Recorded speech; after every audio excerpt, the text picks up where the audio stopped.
We're on location for a change in Paris, Free State. There's the Vaal River for you, right here. So we've done a bit of a road trip, as we call it, a motivators road trip in the fairly new, recently launched Kia Pegas. Caught me a little bit by surprise when they launched this car, quite honestly. But you can see, got the real original family tiger's nose grille that Kia are so famous for, and is on all their models right now.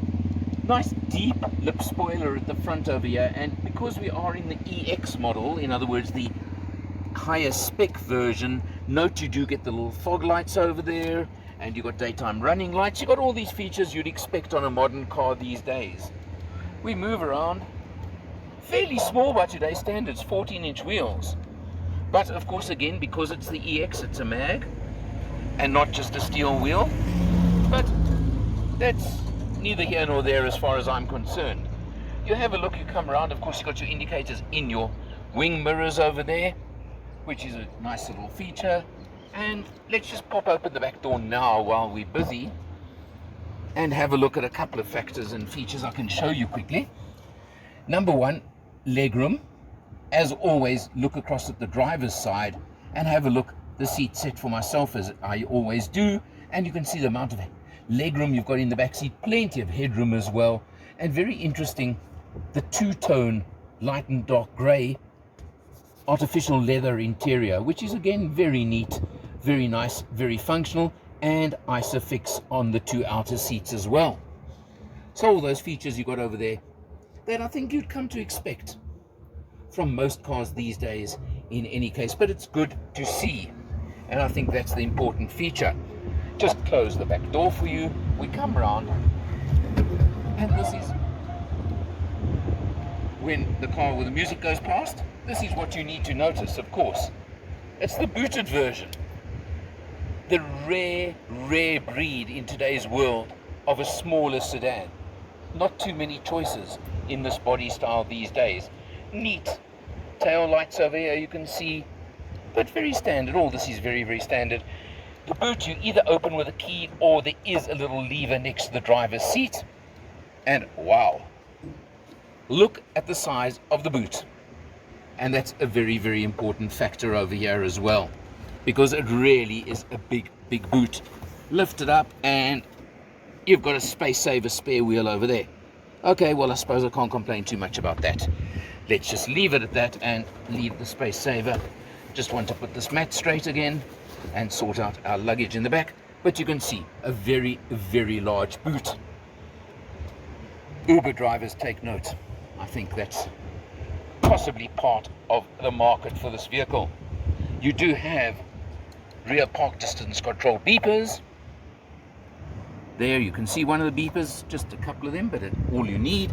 And importantly, on this one, you even have a reverse camera, which we'll show you when we're inside the car in a few minutes. The Pegas is powered by a 1.4 litre 4-cylinder petrol engine, putting out 69 kilowatts, 138 newton meters of torque. Not a border fire, but certainly in the ballpark for this category of car. Let's look a lot more, let's check it out on the road, we'll give you some driving footage, and let's see what it's like from behind the wheel. On the road you'll feel it's pretty smooth, it's pretty comfortable. It's obviously it's not an exciting car to drive, but it's not a performance car. That's the point of it. It's a car to get you from A to B comfortably, easily, and economically. But now we're on the highway, we're on an open road, so let's just show you something quickly as I'm accelerating. And oh, come on, there it goes. As you touch 120 kilometers an hour, the guilt beeper goes off at you, and it goes bing, bing, bing at you to drive you completely mad. I don't need it. I can watch the speedo myself. There is no doubt in my mind I'd have this thing disconnected one way or another if this was my car. I could not live with it. That is for sure. But you can feel, I'm sure, and you can notice it's cruising pretty nicely at just under 120 now, just because I don't want that racket in my ear again. So we'll keep it just under the 120 mark, and we're now going to cruise back from Paris through to Joburg, and let's see what kind of fuel economy we can end up with overall.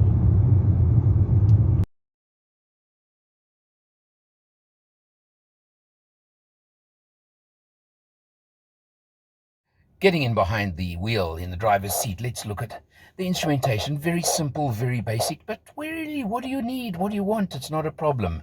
But what is important is, look at that, 5.8 liters per 100. Now, it's the typical system, of course, where you've got to press the little button over here to scroll through, which I suppose is fair enough. And let's have a look. Done 187 kilometers so far on this test, and showing that 5.8 liters per 100. So in other words, I've done about 60 kilometers in town and very much short distance traffic driving, and then the balance now on the open road, and we're showing that 5.8 with 455 kilometers still left in the tank. Not bad at all. Can't complain about that. You take a look at the steering wheel, and on this side, yeah, you've got cruise control as well. Nice feature. Nice to have, of course. Lots of people use it. I must be honest, I don't use cruise control very often. And on this side, of course, you've got your sound system and your phone controls, etc. Neat little steering wheel. You'll see a little silver piece over here and almost flat-bottomed little wheel, but nothing much to be excited about. Coming across, you have got a 7-inch touch screen over here. Very typical, very simple. Quite basic, I'd say, but it gives you what you need, and that's what's important.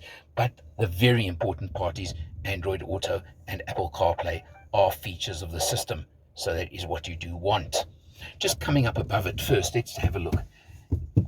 Yeah, it's plastic, it's hard, we know that, but does it matter? Does it matter? Because when you hear the price of this car, you'll understand a lot more. But I'll keep the price for much, much later. Come down to a very simple air conditioning system, but effective, no problem. And interestingly, your electric window controls here on the center, not on the windows or on the driver's door or anything like that. Again, so what? Works. It makes no difference to me. Very neat. You've got a spot here for your cell phone and a little area over here. And look, USB, auxiliary, and 12 volt all over there. Very neat and nicely placed to use, for example, for Android Auto when you're using it, which I haven't used so far on this car, but my phone works well, and that's all that I care about. 5-speed manual gearbox. It's a typical gearbox of a, can I call it, lower end car. It's easy, it's smooth, it's light, it's fine. It does the job. There is also a 4-speed automatic option available as well in the upper EX trim if that's what you're looking for. So those are the choices you have. So what you do get, let's just talk EX for a few moments here because that is important.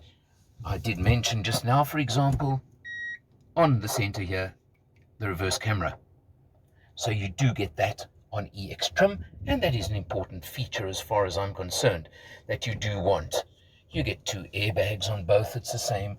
But for example, you do get height adjustment on the driver's seat, which can be very useful depending on the driver themselves, and also even a tilt for the angle of the seat. You get that reverse camera, and you get the artificial leather trim. Those are the main differences between the LX and the EX version. And considering there's only 11,000 Rand price difference, that's not bad at all. Another feature that this car does have that is really important to me is the doors do lock on pull away. So good stuff there. Always a feature I do find important, and I do stress on so many cars when they don't have it lately. So overall, you look at all these sort of features, you look at things like that, and then you take the category and exactly the market placement of where this car is placed in the current market, because that is what is so important. So let me tell you right now, price.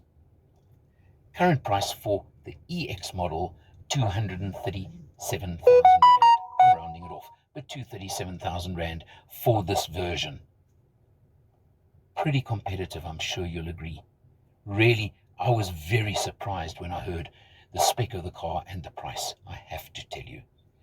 There are a few things that I don't like about the car, let me tell you now. One of which is you've got the old-fashioned type key which is becoming so obsolete these days, even at this end of the market. But not a hardship. On the road, you will have seen the on the road section of the video, and I've got to point out again, the car certainly is stable enough cruising on the highway. It is fine, but the most irritating thing, I have to tell you, that little beeper that goes off when you reach 120.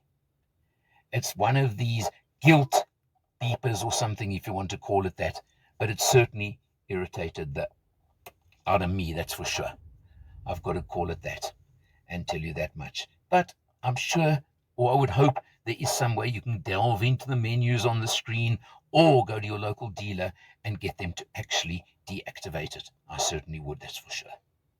But the point being, at this price point, there are not too many competitors on the market anymore at this category, and especially not sedans. So if that's what you're looking for, you need to put this one on your shortlist, I can tell you that much. We all know the Kia quality, the warranty you get, the 7-year, 200,000 kilometer warranty, etc. It's certainly worth a look. Then you can decide for yourself. For Motor Matters, I'm Eleanor. See you next time.